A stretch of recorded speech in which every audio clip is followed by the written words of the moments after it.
30वां अध्याय, चमत्कारों का नियम। महान उपन्यासकार लियो टॉल्स्टॉय ने एक अत्यंत रोचक कथा लिखी थी, 3 वैरागी। उनके मित्र निकोलस रोरिच ने उसे संक्षेप में इस प्रकार प्रस्तुत किया। एक द्वीप पर 3 वृद्ध वैरागी रहते थे। वे इतने भोले भाले थे कि उन्हें केवल एक ही प्रार्थना आती थी, हम 3 हैं, तू यानी ईश्वर 3 है, हम पर दया कर। इस अत्यंत सीधी सादी प्रार्थना के समय महान चमत्कार प्रकट होते थे। वहां के बिशप ने इन 3 वैरागियों और उनकी अस्वीकार्य प्रार्थना के बारे में सुना और उसने उन्हें धर्म नियमों के अनुसार अधिकृत प्रार्थना सिखाने के लिए उनके पास जाने का निश्चय किया। उसने उस द्वीप पर पहुंचकर वैरागियों को बताया कि उनकी प्रार्थना अत्यंत अशोभनीय है और फिर उसने उन्हें कुछ प्रचलित प्रार्थनाएं सिखाई। उसके बाद बिशप एक नाव पर सवार होकर चल पड़े।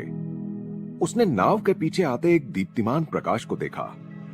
जब वह प्रकाश निकट आया तो उसने उस प्रकाश में उन 3 वैरागियों को देखा जो एक दूसरे का हाथ पकड़े हुए नाव की बराबरी में आने के लिए पानी की लहरों पर दौड़ रहे थे।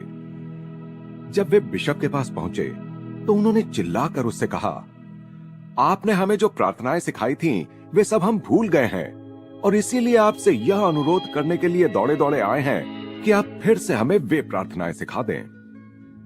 विस्मय विभोर बिशप ने सिर हिलाया। विनम्रता पूर्वक उसने कहा, प्रियजनों, अपनी पुरानी प्रार्थना ही जारी रखें। ये 3 वैरागी पानी पर कैसे चल सके? ईसा मसीह सूली पर लटके मृत शरीर को पुनरुज्जीवित कैसे कर सके? लाहिड़ी महाशय और श्री युक्तेश्वर जी अपने चमत्कार कैसे कर सके? आधुनिक विज्ञान के पास अभी तक इसका कोई उत्तर नहीं है, जबकि अणुयुग के आने से विश्व मानस के कार्य क्षेत्र और उसके ज्ञान में अत्यधिक वृद्धि भी हो गई है। मनुष्य की शब्दावली में अब असंभव शब्द धीरे धीरे महत्वहीन होने लगा है। वेद शास्त्र कहते हैं कि भौतिक जगत माया के एक ही मूल सिद्धांत के अंतर्गत कार्य करता है, सापेक्षता और द्वैत का सिद्धांत। समस्त जीव सृष्टि एकमात्र ईश्वर ही है और वह अखंड निरपेक्ष एकत्व है। सृष्टि की पृथक और भिन्न भिन्न अभिव्यक्तियों में प्रकट होने के लिए वह झूठा या अवास्तविक चोला पहन लेता है। यह अवास्तविक द्वैत प्रदान करने वाला चोला ही माया है। आधुनिक काल के अनेक बड़े बड़े वैज्ञानिक आविष्कारों से प्राचीन ऋषियों की इस सरल घोषणा की पुष्टि होती है। न्यूटन की गति का सिद्धांत माया का ही एक नियम है। प्रत्येक क्रिया के लिए उसके समतुल्य विपरीत प्रतिक्रिया होती है। किन्हीं भी 2 पिंडों की एक दूसरे पर क्रियाएं सदैव समतुल्य और परस्पर विरोधी दिशाओं में लक्षित होती हैं। इस प्रकार क्रिया और प्रतिक्रिया वस्तुतः समतुल्य होती है। केवल एक ही शक्ति का होना असंभव है। समतुल्य और परस्पर विरोधी शक्तियों की जोड़ी होनी ही चाहिए और सदा रहती ही है। प्रकृति की मूलभूत क्रियाएं अपनी माया मूलकता का ही परिचय देती हैं। उदाहरण के लिए विद्युत शक्ति आकर्षण और विकर्षण के कारण निर्मित होती है। उसके इलेक्ट्रॉन और प्रोटॉन परस्पर विरोधी विद्युत आवेग हैं। दूसरा उदाहरण, अणु अर्थात पदार्थ का सूक्ष्मतम कण स्वयं पृथ्वी की तरह ही धनात्मक और ऋणात्मक यानी पॉजिटिव एंड नेगेटिव ध्रुवों से युक्त एक चुंबक है। यह समस्त गोचर जगत ध्रुवता के प्रभाव में है। भौतिक शास्त्र, रसायन शास्त्र या किसी भी अन्य विज्ञान का कोई भी नियम कभी अंतर्निहित परस्पर विरोधी तत्वों से मुक्त नहीं मिलता। अतः भौतिक विज्ञान माया के बाहर के किसी नियम का सूत्र नहीं बना सकता। सृष्टि का मूल ताना बाना ही माया है। उसकी मूल रचना ही माया है। स्वयं प्रकृति माया है। प्राकृतिक विज्ञान के पास केवल प्रकृति के अपरिहार्य सारभूत तत्वों का ही अध्ययन और उन्हीं का प्रयोग करने के सिवा और कोई चारा ही नहीं है। अपने क्षेत्र में प्रकृति शाश्वत और अपार है। भावी वैज्ञानिक उसकी विविध रूपी अनंतता के एक के बाद एक पहलू की खोज करते जाने से अधिक कुछ नहीं कर पाएंगे। विज्ञान इस प्रकार सदा के लिए परिवर्तनों के क्रम से ही गुजरता रहेगा और अंतिम कारण तक कभी नहीं पहुंच पाएगा। पहले से ही अस्तित्व में आए हुए और कार्य करते हुए ब्रह्मांड के नियमों का पता लगाने की तो उसमें क्षमता है, परंतु नियम बनाने वाले विधाता और कार्य चलाने वाले जगत नियंता को ढूंढ पाने में वह असमर्थ है।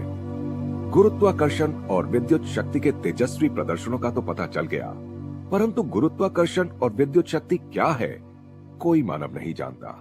सहस्राब्दियों से अवतारों और सद्गुरुओं ने मानव जाति को माया से ऊपर उठने का कार्य दे रखा है। सृष्टि के द्वैत से ऊपर उठकर उसके पीछे विद्यमान सृष्टा की अखंड एकता को पहचानना ही मनुष्य का सर्वोच्च लक्ष्य माना गया। जो माया में लिप्त रहते हैं उन्हें उसके ध्रुवता नियम को स्वीकार करना ही होगा।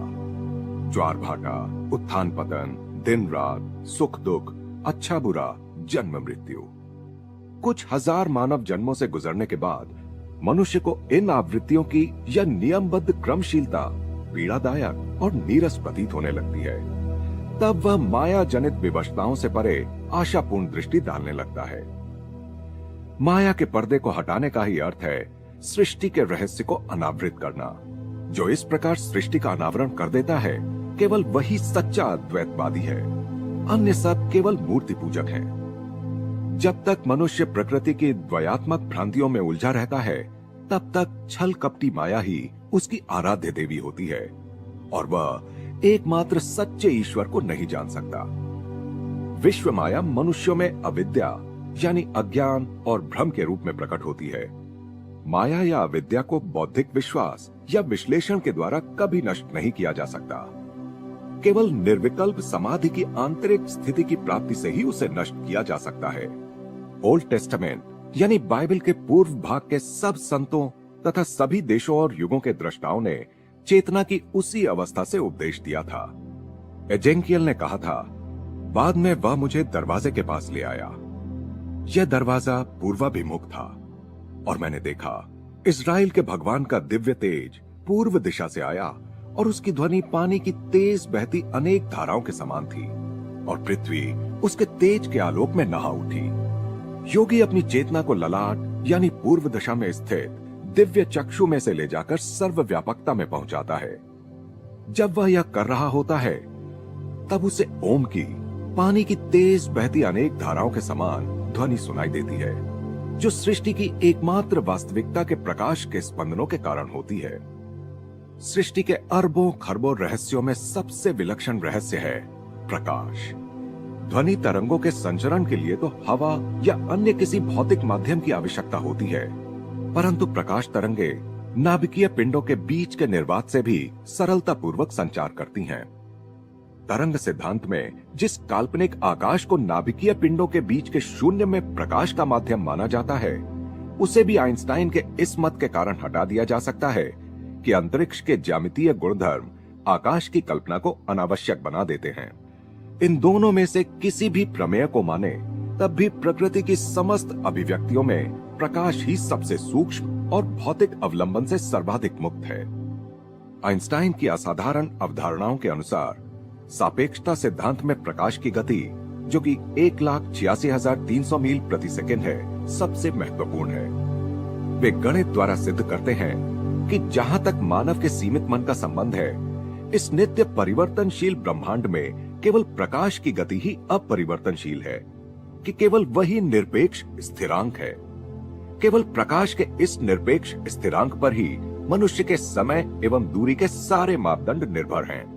अब तक दुर्बोध रूप से शाश्वत समझे जाने वाले समय और दूरी यानी काल और देश भी सापेक्ष और सीमित घटक हैं।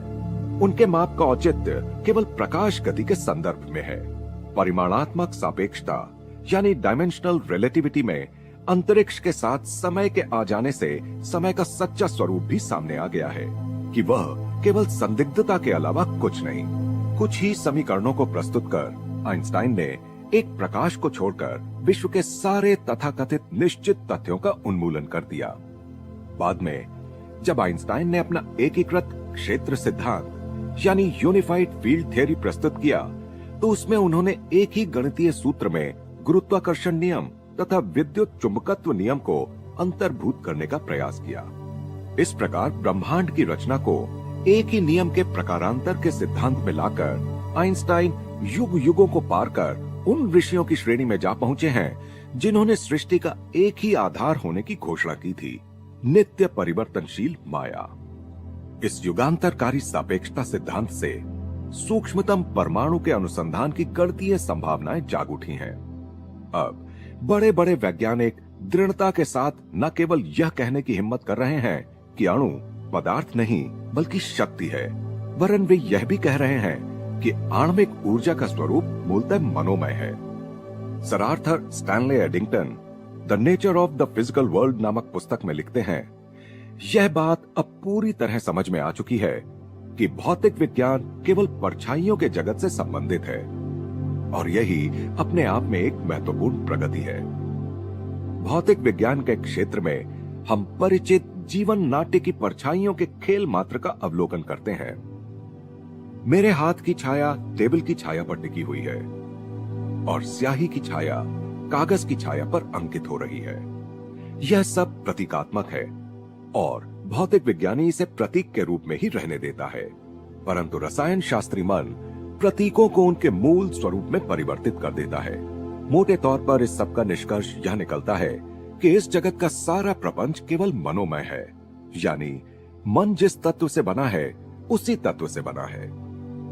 हाल में बनाए गए इलेक्ट्रॉन माइक्रोस्कोप से यह निश्चित प्रमाण मिल चुका है कि परमाणुओं का मूल स्वरूप प्रकाश है और प्रकृति में द्वैत अनिवार्य है।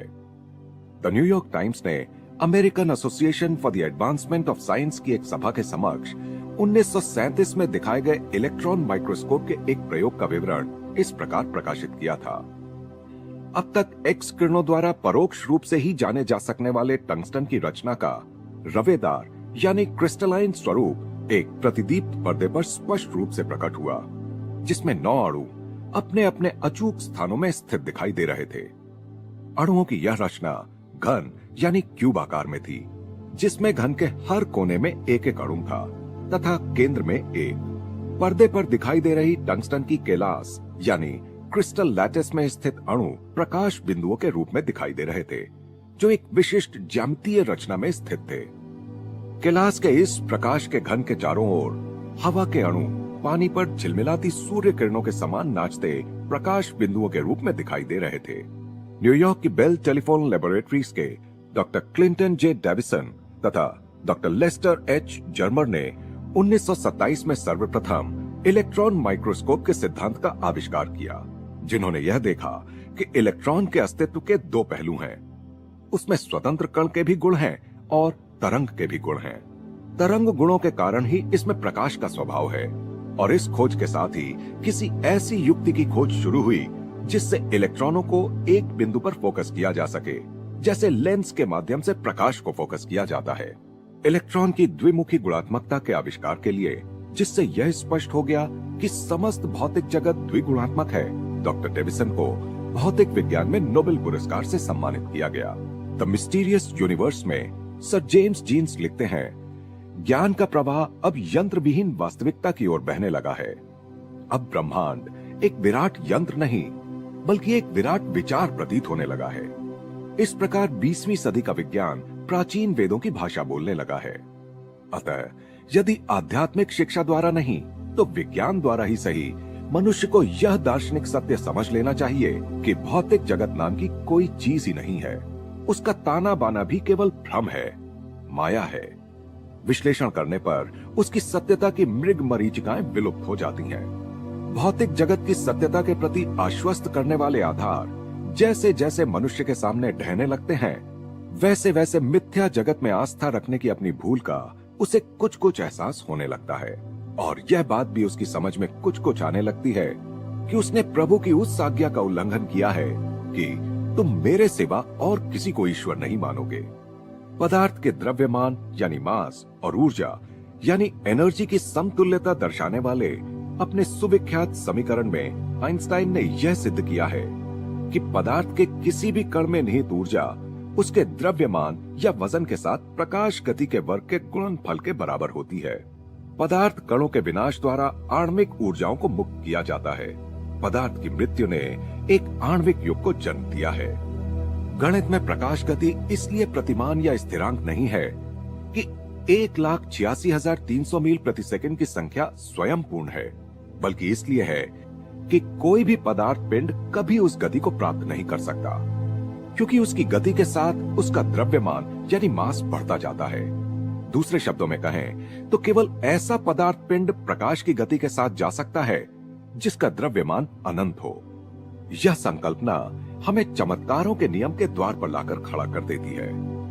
जो सिद्धजन अपने शरीर को तथा अन्य वस्तुओं को प्रकट या अदृश्य कर देने की, प्रकाश की गति से संचार करने की और सृजन क्षम प्रकाश किरणों का उपयोग कर किसी भी वस्तु को तत्क्षण मूर्त रूप देने की शक्ति रखते हैं, उन्होंने इस विहित शर्त को पूरा कर दिया होता है। उनका द्रव्यमान अनंत होता है। सिद्ध योगी की चेतना उसके छोटे से शरीर से बंधी न रहकर अनायास ही ब्रह्मांड की रचना के साथ तद्रूप हो जाती है। गुरुत्वाकर्षण के कारण सभी भौतिक पदार्थ भार युक्त होते हैं, परंतु यह गुरुत्वाकर्षण, फिर चाहे न्यूटन उसे शक्ति कहें या आइंस्टाइन उसे जड़ता की अभिव्यक्ति कहें, किसी सिद्ध को भार का गुणधर्म व्यक्त करने के लिए विवश करने में असमर्थ है। जो स्वयं को सर्वव्यापी परम तत्व के रूप में जान जाता है, वह फिर काल और देश की सीमा में आबद्ध नहीं रहता। आबद्ध कर रखने वाली सीमाओं के सारे घेरे अहम ब्रह्मास्मि के तेज में विलुप्त हो जाते हैं। प्रकाश हो और प्रकाश हो गया। सृष्टि की रचना में ईश्वर के प्रथम आदेश से सृष्टि का आधार तत्व प्रकाश अस्तित्व में आ गया। इस अलौकिक माध्यम यानी प्रकाश की किरणों पर ही ईश्वर की सारी अभिव्यक्तियां मूर्त होती हैं। प्रत्येक युग के संतों ने अग्निशिखा और प्रकाश के रूप में ईश्वर के प्रकट होने की बात कही है। सेंट जॉन कहते हैं, उसकी आंखें अग्नि ज्वालाओं के समान थीं और उसका रूप ऐसा था मानो सूर्य अपने पूरे तेज के साथ चमक रहा हो। जो योगी अखंड ध्यान द्वारा अपनी चेतना को परम चैतन्य में विलीन कर देता है, वह प्रकाश यानी प्राण शक्ति स्पंदन को सृष्टि के आधार तत्व के रूप में देखता है। उसके लिए फिर पानी बनकर सामने आने वाली प्रकाश किरणों में और जमीन बनकर सामने आने वाली प्रकाश किरणों में कोई अंतर नहीं होता। पदार्थ चेतना से और भौतिक जगत के 3 आयामों से तथा काल के 4थे आयाम से मुक्त होकर सिद्ध पुरुष अपने प्रकाश शरीर को पृथ्वी, जल, अग्नि और वायु की प्रकाश किरणों के बीच से या उनके ऊपर से आसानी के साथ कहीं भी ले जा सकता है। इसलिए यदि तुम्हारी आंख एक हो जाए तो तुम्हारा सारा शरीर प्रकाश से भर जाएगा। मुक्ति प्रदायक ज्ञान चक्षु पर लंबे समय तक मन को एकाग्र करने से योगी भौतिक जगत और उसके गुरुत्वाकर्षण जन्य भार के समस्त भ्रमों को नष्ट करने में समर्थ हो जाता है। तब वह सृष्टि को उसी रूप में देखता है जिस रूप में विधाता ने उसकी रचना की थी, तत्वतः विभेदहीन प्रकाश। हार्वर्ड के डॉक्टर एल.टी. ट्रोलैंड कहते हैं, आंखों में उभरने वाले चित्रों की रचना भी छपाई में इस्तेमाल की जाने वाली साधारण बिंदु चित्र यानी हाफ टोन तकनीक के सिद्धांत पर ही आधारित होती है। अर्थात ये चित्र ऐसे छोटे छोटे बिंदुओं से बने होते हैं जिन्हें आंखों से देखा नहीं जा सकता। नेत्रपटल यानी रेटिना इतना संवेदन क्षम है कि उचित प्रकार के प्रकाश की अपेक्षाकृत थोड़ी सी मात्रा से भी दृष्टि संवेदन जागृत हो सकता है।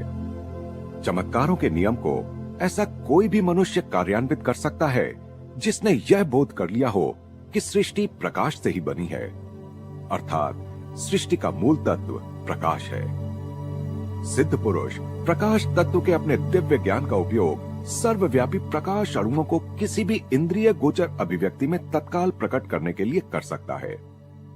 इस प्रकटीकरण के प्रत्यक्ष रूप वह जो भी हो, कोई वृक्ष या कोई औषधि या कोई मानव शरीर का निर्धारण योगी की इच्छा तथा उसकी संकल्प शक्ति और मानस चित्रण पर निर्भर होता है। रात में मनुष्य स्वप्न चैतन्य में प्रवेश करता है और प्रतिदिन उसे हर तरफ से आबद्ध कर रखने वाली अहंकार की सीमाओं से मुक्त हो जाता है। नींद में उसे अपने मन की सर्वशक्तिमत्ता का बार बार प्रदर्शन देखने को मिलता है। देखते ही देखते स्वप्न में अनेक वर्षों पूर्व मृत हो गए उसके मित्र प्रकट हो जाते हैं। दूर से दूर स्थित महाद्वीप भी दिखाई देने लगते हैं। उसके बचपन के दृश्य पुनः उभर कर उसकी दृष्टि के सामने आ जाते हैं। सभी मनुष्यों को अपने कुछ स्वप्नों में थोड़े समय के लिए अनुभव होने वाली यह मुक्त और अप्रतिबंधित चेतना ईश्वर मग्न संत के मन की नित्य अवस्था होती है। सभी प्रकार के स्वार्थी उद्देश्यों से मुक्त हुआ योगी ईश्वर द्वारा उसे दी गई सृजनात्मक इच्छा शक्ति का उपयोग कर भक्त की सच्ची प्रार्थना को पूर्ण करने के लिए सृष्टि के प्रकाश अणुओं को पुनः व्यवस्थित करता है। और परमेश्वर ने कहा, हम अपने लक्षणों से युक्त मनुष्यों को बनाएं, उसे अपनी प्रतिमूर्ति बनाएं और वह समुद्र की मछलियों पर, हवा के पक्षियों पर, घरेलू पशुओं पर और सारी पृथ्वी पर तथा पृथ्वी पर रेंगने वाले सब जीव जंतुओं पर अपना प्रभुत्व स्थापित करे। इसी उद्देश्य से मनुष्य और सृष्टि को बनाया गया था कि वह सृष्टि पर अपने प्रभुत्व को जाने और माया का स्वामी बनकर उससे ऊपर उठे। 1915 में संन्यास लेने के कुछ ही दिन बाद मैंने ध्यान में एक बड़ा ही विचित्र दृश्य देखा। उस अनुभव से मानव चेतना की सापेक्षता मेरी समझ में आ गई और माया के दुखद द्वंद्वों के पीछे मैंने अनंत प्रकाश की अखंडता स्पष्ट देखी। यह अनुभव मुझे तब हुआ जब एक दिन सुबह मैं पिताजी के गढ़पार रोड स्थित मकान में अपनी छोटी सी अटारी में ध्यानस्थ बैठा था। उस समय कई महीनों से यूरोप में प्रथम विश्व युद्ध चल रहा था, जिसमें हो रहे विशाल नरसंहार पर मैं मन ही मन दुखी हो रहा था। जब मैं आंखें बंद कर ध्यान में बैठा था, तब अचानक मेरी चेतना एक युद्धपोत के कप्तान के शरीर में संक्रमित हो गई। जहाज की तोपें और समुद्र तट पर स्थित तोपखाना एक दूसरे पर गोले दाग रहे थे और उनकी गगनभेदी आवाज से वातावरण जैसे फटा जा रहा था। एक बहुत बड़ा गोला आकर हमारे बारूद भंडार से टकराया और हमारा जहाज तहस नहस हो गया। जो थोड़े बहुत नाविक इस विस्फोट में बच गए थे, उनके साथ मैं समुद्र में कूद पड़ा। धड़कते हृदय के साथ मैं किनारे पर सुरक्षित पहुंच गया, परंतु हाय, कहीं से तीव्र गति के साथ आती हुई एक गोली सीधी मेरी छाती में घुस गई। कराहते हुए मैं जमीन पर गिर पड़ा। मेरा पूरा शरीर सुन्न हो गया, परंतु मुझे उसके अस्तित्व का भान था, ठीक वैसे ही जैसे एक पैर के सुन्न हो जाने पर मनुष्य को उसका भान रहता है।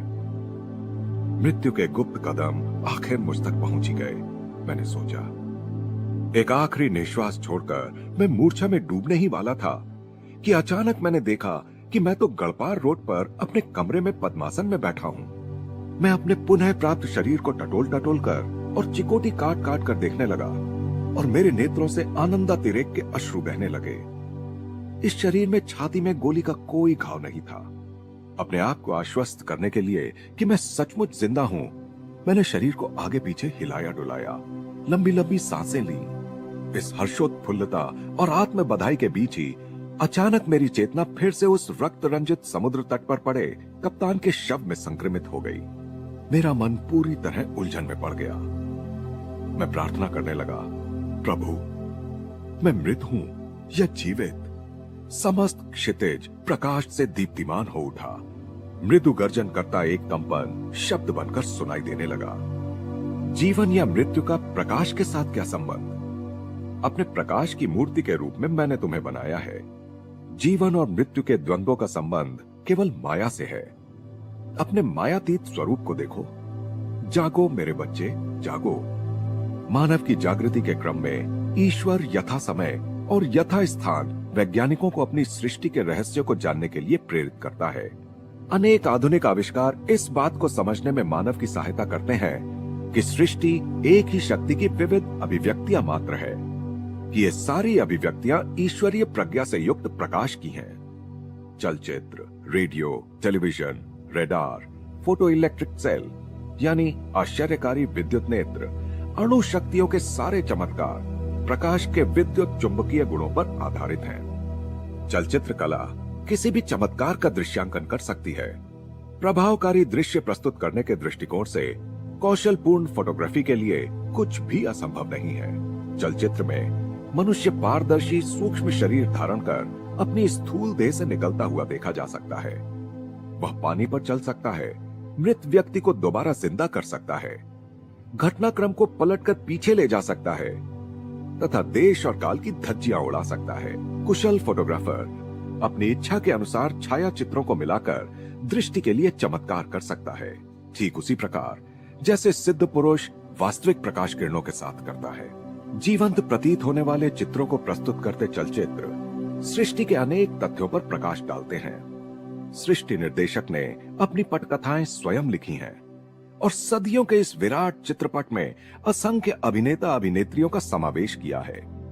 अनंतता के अंधकारपूर्ण भूत से वह प्रकाश की अपनी किरणों को प्रक्षेपित करता है, जो एक के बाद एक आने वाले युगों की फिल्मों में से होकर महाकाश के पर्दे पर गिरते हैं और उन फिल्मों के चित्रों को प्रतिबिंबित करते हैं।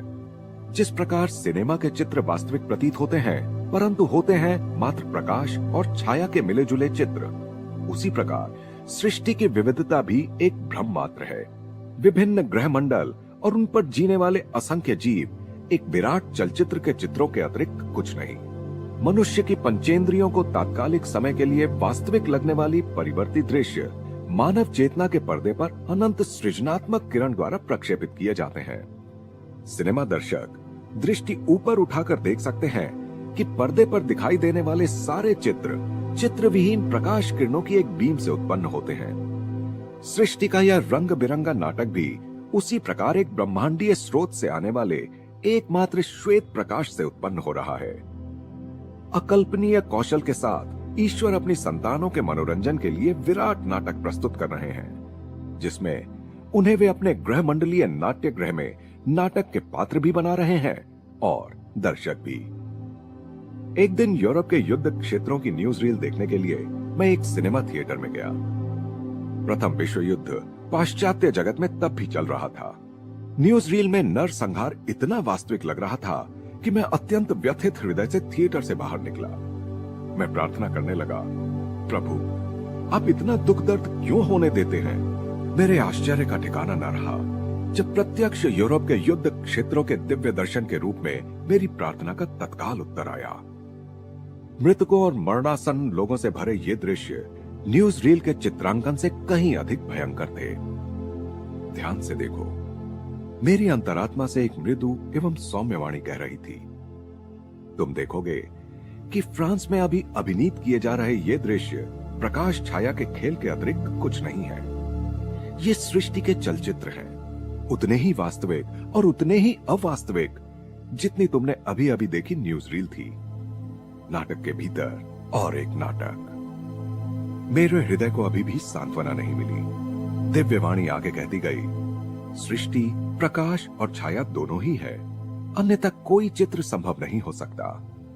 माया के भले एवं बुरे गुण बारी बारी से एक दूसरे पर हावी होते रहते हैं। इसी संसार में यदि अखंड आनंद प्राप्त हो जाए तो क्या मनुष्य किसी दूसरे लोक की कामना करेगा? दुख दर्द मिले बिना तो वह इस बात को याद करने की भी कोशिश नहीं करता कि उसने अपना नित्य धाम त्याग दिया है। दुख उसे यह याद दिलाने के लिए चुभोया जाने वाला एक शूल है। दुख से बचने का उपाय ज्ञान है। मृत्यु की विभीषिका मिथ्या है, अवास्तविक है। जो लोग उसके नाम से कांप उठते हैं वे नाटक के उस नासमझ नट के समान हैं जो उस पर पिस्तौल से नकली गोली दागी जाने पर भी भय के मारे मंच पर ही मर जाता है। मेरी संतानें प्रकाश की हैं। वे सदा के लिए माया के अंधकार में सोई नहीं रहेंगी। मैंने शास्त्रों में माया के विषय में बहुत कुछ पढ़ा था, परंतु उससे मुझे माया का वैसा गहरा ज्ञान प्राप्त नहीं हुआ था जैसा ध्यान में दिखने वाले दृश्यों और उनके साथ आने वाले सांत्वनादायक शब्दों से प्राप्त हुआ। मनुष्य के मूल्यों में, मान्यताओं में, सोच विचार में गहन परिवर्तन आ जाता है जब उसे इस सत्य का विश्वास हो जाता है कि यह सृष्टि केवल एक विराट चलचित्र है और इसके भीतर नहीं बल्कि इसके परे उसका सच्चा स्वरूप निहित है। इस प्रकरण को पूरा लिखने के पश्चात मैं अपने पलंग पर पद्मासन में बैठ गया। मेरे कमरे में 2 मंद लैंपों का धुंधला प्रकाश फैला हुआ था। मैंने दृष्टि ऊपर उठाई तो देखा कि छत में सरसों के रंग के छोटे छोटे प्रकाश बिंदु रेडियम के समान चमकते हुए झिलमिला रहे थे। असंख्य प्रकाश किरणें वर्षा के जल रेखीय बाणों के समान एक पारदर्शी किरणावली बनकर शांति से मुझ पर बरसती रहीं। तत्काल मेरी स्थूल देह की जड़ता समाप्त हो गई और वह सूक्ष्म देह के समान झीली बन गई। मुझे हवा में तैरने का आभास हो रहा था। मेरा भारहीन शरीर पलंग का नाम मात्र का स्पर्श करते हुए बारी बारी से दाहिने बाएं सरकने लगा। मैंने कमरे में दृष्टि दौड़ाई। दीवारें और सारा फर्नीचर अपनी अपनी जगह यथास्थित था, परंतु प्रकाश की अल्प किरणावली इतनी विस्तृत और व्यापक हो गई थी कि अब छत नजर ही नहीं आ रही थी। मैं विस्मित हो गया। मानो उस प्रकाश से ही एक आवाज आई, सृष्टि के चलचित्र की बनावट ऐसी ही है। पलंग पर बिछी तुम्हारी चादर के सफेद पर्दे पर अपना प्रकाश स्तंभ प्रक्षेपित कर वह तुम्हारे शरीर के चित्र को उत्पन्न कर रही है। देखो, तुम्हारा यह शरीर प्रकाश के अतिरिक्त कुछ भी नहीं है। मैंने अपने हाथों की ओर देखा और उन्हें आगे पीछे हिलाया। परंतु उनमें मुझे किसी वजन का अनुभव नहीं हुआ। मैं परमानंद में विभोर हो उठा। मेरे शरीर के रूप में खिल उठने वाला महाव्योम के प्रकाश का स्तंभ, प्रकाश के उस स्तंभ का दिव्य प्रतिरूप प्रतीत हो रहा था जो सिनेमा थिएटर के प्रोजेक्शन बूथ से निकलकर पर्दे पर चित्रों को प्रकट कर देता है। लंबे समय तक मैं अपने कमरे के मंद प्रकाश युक्त थिएटर में अपने शरीर का यह चलचित्र अनुभव करता रहा। ध्यान में और ध्यान के अतिरिक्त भी मुझे अनेकानेक दर्शन हुए हैं, परंतु यह उन सब से पूर्णतः निराला था। जब मेरे ठोस शरीर का भ्रम पूर्णतः विलुप्त हो गया और जब इस बात का ज्ञान गहराई तक मेरी चेतना में उतर गया कि सभी वस्तुओं का सार केवल प्रकाश ही है, तो मैंने दृष्टि उठाकर ऊपर प्राणाणुओं की उस धड़कती धारा की ओर देखा और उससे याचना करने लगा, हे दिव्य प्रकाश, कृपा करके मेरे इस तुच्छ शरीर के चित्र को अपने में वापस समा लो, जैसे एलाइजा को प्रकाश के रथ पर स्वर्ग में वापस ले लिया गया था। निश्चय ही यह प्रार्थना कुछ हड़बड़ा देने वाली थी। वह प्रकाश स्तंभ अदृश्य हो गया। मेरे शरीर ने अपना सामान्य वजन धारण कर लिया, जिससे वह बिस्तर को नीचे दबाते हुए बैठ गया। छत में झिलमिला रहे प्रकाश बिंदु टिमटिमाए और अदृश्य हो गए। स्पष्ट था कि अभी मेरा इस संसार से जाने का समय नहीं आया था। और फिर दार्शनिक दृष्टिकोण अपनाते हुए मैंने सोचा, मेरी इस धृष्टता से एलाइजा भी तो नाराज हो जाते। इस अध्याय में वर्णित चमत्कारों के नियम से संबंधित विवरण इस प्रकार है।